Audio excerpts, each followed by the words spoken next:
तब तक हम आपको एक उपाय बता देते हैं। जिनका दुर्भाग्य बहुत है, काम सफल नहीं हो रहे, कार्यों में बाधा बन रही, लगातार मेहनत करते हैं, सिद्धि तक पहुंचने पर, कार्य सफल होने तक आपको रुकावट बन जाती, वो सुन लो। पीपल का एक पत्ता प्रतिदिन लें, गंगाजल से उसे धोएं, केसर और चंदन से उस पर राम लिखें। केसर और चंदन से राम लिखें।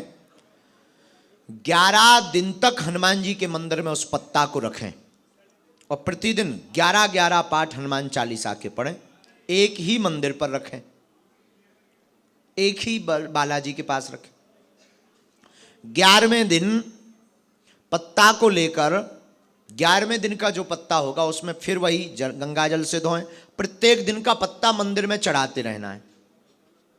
11वें दिन आपको पत्ता को लेना, उस पर राम लिखना, सीताराम लिखना या राम लिखना, या ओम श्री सीतारामाय नमः या ओम हम हनुमते नमः, इस मंत्र को लिखना केसर चंदन से।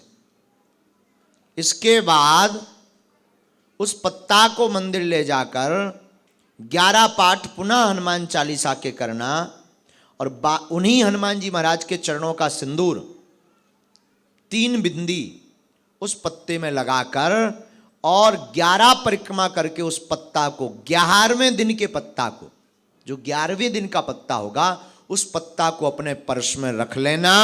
कभी भी विफल नहीं होगे, असफल नहीं होगे। हाँ, लेकिन वशीकरण या किसी के ऊपर तंत्र या पर किसी के विनाश के लिए वो काम नहीं करेगा। बाकी प्रत्येक कार्य पर वह आपका सौभाग्य बदलेगा। यह उपाय उनके लिए है जिनको अपना दुर्भाग्य नजर आता है। वो सौभाग्य में अगर बदलना चाहते हैं तो इस उपाय को कर सकते हैं। जिनकी अर्जी नहीं लग पा रही, घर में बीमारी है, रोग है, संकट है, बहुत ज़्यादा बीमार रहते हैं, दवाइयाँ अनवरत चल रही हैं, बहुत औषधि करवा ली, बहुत दवाई करवा ली और बहुत ज़्यादा डॉक्टरों को दिखवा लिया, शरीर में पीड़ा है, वो सुन लो। पर्चा बने या ना बने, हमारा झाड़ा लगे या ना लगे, सुनो ध्यान से। धाम पर पहुंच जाओ तो ठीक है, अगर नहीं पहुंच रहे तो आप अपने घर पर तब तक एक लाल रंग के कपड़ा में नारियल बांध के पूजा मंदिर में रख लें। लेकिन बहुत जल्दी धाम पर जाना जरूरी होगा उसे बांधने के लिए। इसके बाद प्रतिदिन 5 आहुति सन्यासी बाबा के नाम की दें। और एक चौपाई हम बता रहे हैं, इस चौपाई को नोट कर लें। चौपाई है, नासे रोग हरे सब पीरा, जपत निरंतर हनुमत बीरा। इस चौपाई का 108 बार पाठ करें और गंगा जल की कटोरी सामने रख लें और उसमें 3 बार फूंक लगाकर रोगी को, बीमार व्यक्ति को पिलाना प्रारंभ कर दें।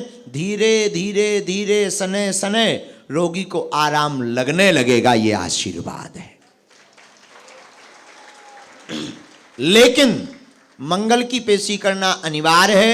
महीना में एक बार, 2 महीने में एक बार, 5 महीने में एक बार धाम की पेशी करना अनिवार्य है। ये उपाय। दूसरा उपाय,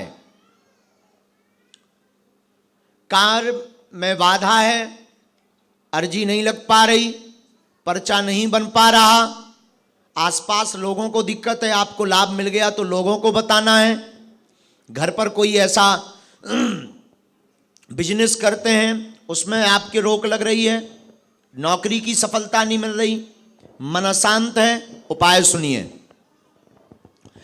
धाम पर अथवा धाम पर नहीं तो घर पर लाल रंग के कपड़ा में नारियल बांध लें, अर्जी लगा लें। 5 आहुति प्रतिदिन सन्यासी बाबा के नाम की दें।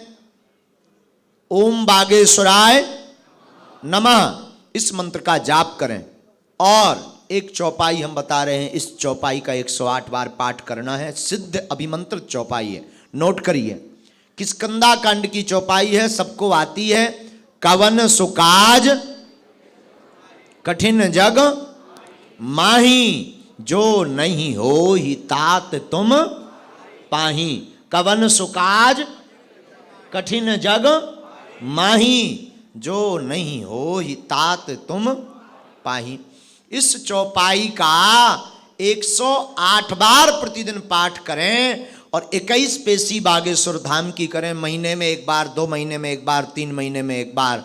हम आपको गद्दी से कहते हैं आपके काम सफल होने लगेंगे।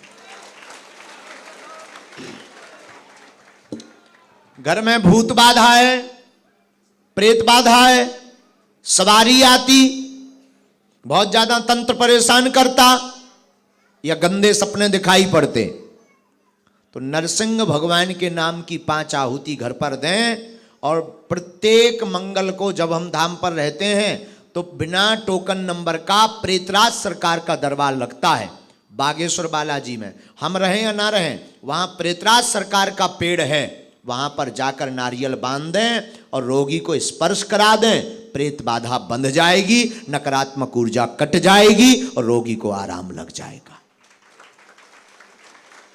बाकी पर्चा बनवाना है तो वहाँ टोकन नंबर 2-3 महीने में वितरित होते हैं, अथवा फिर हम कोशिश करेंगे कि नागपुर 5-6 महीने में आते रहेंगे। हाँ, अर्जी जितनी है, जितनी कोशिश है, जितने लोगों को लाभ मिल जाए, प्रतिदिन कोशिश। लेकिन हमारी भी एक मजबूरी है, दिन ना रात बोलना ही बोलना तो है, सेवा ही करना है, तो जितनी आज्ञा है उतना कर रहे हैं। चूँकि हम सबकी सामूहिक अर्जी लगा देते हैं और हमें जाना है, आज हमें भोपाल पहुँचना है, फिर इसके बाद हमें गाड़ी पकड़नी है धाम की। आज हमें धाम पहुंचना है, इसलिए धाम पहुंचना है। भोपाल का कैंसिल कर दो, धाम पहुंचना है, तो हमें धाम जाना है क्योंकि बहुत लेट हो गया। दोनों हाथों की मुट्ठी बांध लो, तो हम आगे की यात्रा करेंगे। अभी रुकना नहीं है क्योंकि धाम पर दरबार है। क्या है? धाम पर दरबार है। कल मंगल है, कल है मंगल, परसों है मंगल, आज रविवार, आगे को लोगों दिन ही भूल जाइए। अच्छा जमाना आ गया है, सेवा करत करत हमारा बुद्धि खराब हो गई। कैसे भी हो, आप लोग बहुत अच्छे हो। कथा की तैयारी करो, भव्य तैयारी करो। हाँ, मस्तक पर सब तिलक लगाया करो। अब समय आ गया है हिंदुओं के एक होने का।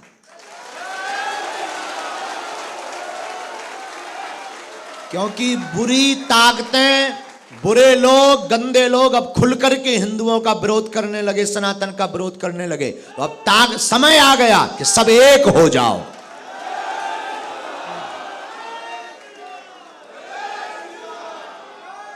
अब जातियों में नहीं बंटना। कोई पूछे कि कौन हो तो कहना हम हिंदू हैं, सनातनी।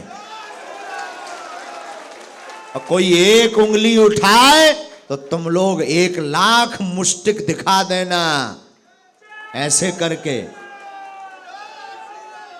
और पूरे भारत के लोगों से हम कहेंगे, बागेश्वर धाम की पीठ निरंतर प्रयत्न कर रही है कि सब सनातनी एक हो जाएं। अब हिंदुओं को एक होने का समय आ गया है। और जो भारत के संतों पर, ब्राह्मणों पर, भक्तों पर, चाहे वो किसी भी बिरादरी का हो, भक्त की कोई जाति नहीं होती है। और याद रखना, हम जाति बात पर भरोसा नहीं रखते, हम सनातन पर भरोसा रखते हैं।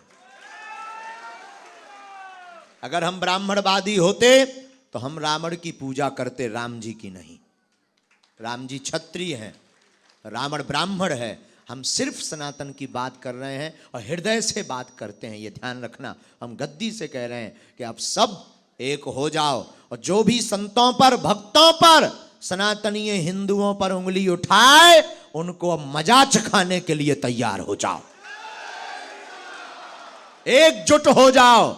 और जो सनातन का विरोध कर रहा और उसके विपक्ष में नहीं बोल रहा, चुप बैठा है, तो उससे बड़ा बुजदिल कोई नहीं है।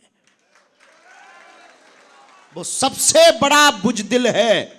क्योंकि वर्तमान में राक्षस वृत्ति के लोग अपनी राजनीतिक रोटियां सेकने के लिए तुम्हें बांटेंगे, काटेंगे, बहलाएंगे, बहकाएंगे, लेकिन तुम ना बहकना। अंत में तुम एक उद्देश्य बनाकर आज जाओ दरबार से कि हम सब सनातनी एक हैं। क्योंकि आजकल बांटने का काम पूरे देश में किया जा रहा है। अब तुम्हारे हमारे जगने का समय आ गया है। सब एक हो, सनातन की बौछार लाओ और एकजुट होकर हर व्यक्ति अपने अपने घर के बाहर सनातन धर्म की जय, बागेश्वर धाम की जय लिखो, मस्तक पर तिलक लगाओ। और कोई मीडिया पर, सोशल मीडिया पर झूठ मूठ का जातिगत बहला रहा या बहका रहा, उसको भी जवाब देने की तैयारी रखो। किसी भी प्रकार से आप हनुमान जी की कृपा को पाना चाहते हैं तो 100 पाठ हनुमान चालीसा के करना प्रारंभ कर दो। जो 7 बार करे कोई, छूटे बंदी महासुख होई। जो भी हनुमान जी के 100 पाठों को करेगा वह किसी भी बंधन से मुक्त हो जाएगा। संसार का बंधन हो, कारागृह में फंस गए हो, मुकदमा में फंस गए हो, लफड़ों में फंस गए हो, या किसी दूसरी लुगाई के चक्कर के बंधन में फंस गए हो, टेंशन नहीं लेना है। हनुमान जी महाराज का भजन करो, उसकी बात को कम मानो।